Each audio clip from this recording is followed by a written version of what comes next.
pretend Netflix just knows what you're going to want to binge watch next? Yeah, that's not just a lucky guess. Or how about Gmail? How does it so perfectly sift through all that junk to find the emails you actually care about? And then there's the really wild stuff, like a car that can literally just drive itself, spotting obstacles, navigating busy streets, all without you touching the wheel. Well, the answer connecting all of these amazing things is exactly what we're going to break down in this explainer: artificial intelligence. All right, let's dive in. That's right. The truth is, AI is already pretty much everywhere. From your inbox to your commute, it's woven into our daily lives, a lot of times in ways we don't even think about. But what is it really? To really get a handle on what AI is today, it actually helps to take a quick look back at where this whole idea even came from. You know, the dream of intelligent machines isn't some new thing. It really kicked off as a deep question back in 1950 with Alan Turing. By 1956, it had a name: artificial intelligence. And then it started proving itself by beating the best of us at our own games, first taking down a chess grandmaster and then winning on Jeopardy! So what's the official definition? Let's go right to the source. John McCarthy, the guy who actually coined the phrase, put it pretty simply. He called it the science and engineering of making intelligent machines. At its core, the mission has always been to get machines to think and act like humans.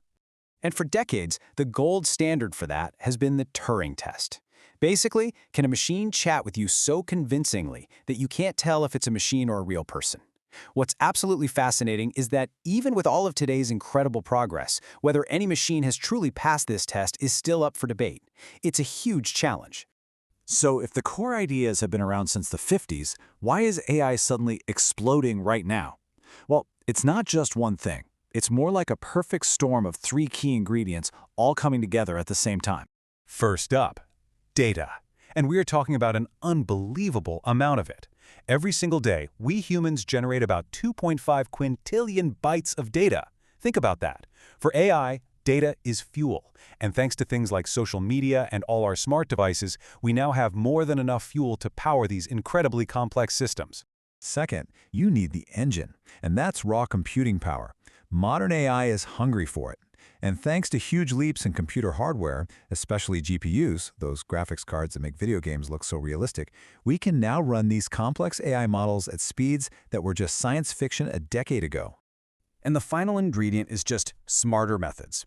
We have brand new algorithms, the instructions that tell the computers what to do. And many of the best ones are actually inspired by the way our own brains work. They're called neural networks, and they let machines learn from all that data way more effectively. And the single most important concept here, the real engine behind this whole AI boom, is machine learning. It's a part of AI that's all about giving computers the ability to learn directly from experience, without a human having to program every single rule. So how do they learn? Well, it usually happens in one of three ways. In supervised learning, you act like a teacher. You give the AI tons of labeled examples. This is a cat, this is a dog, so it learns what to look for. In unsupervised learning, you just give it a massive pile of data and say, find the patterns yourself. It's like a smart kid just figuring things out on their own. And then there's reinforcement learning. This is all about trial and error. The AI gets rewards for good actions and penalties for bad ones, kind of like learning to survive on an island.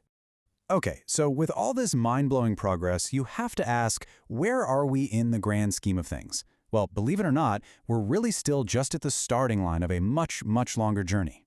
You see, AI's evolution is usually thought of in three stages. And here's the key thing to remember. We are firmly in stage one. It's called artificial narrow intelligence. That means everything we have today, Alexa, self-driving cars, all of it, is really, really good at one specific task, and that's it.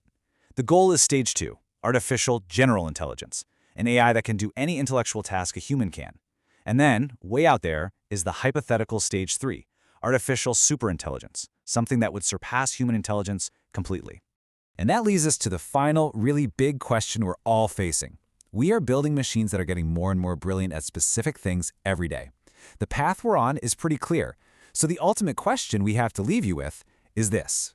If, or maybe when, we finally create something that surpasses our own intelligence, what happens then?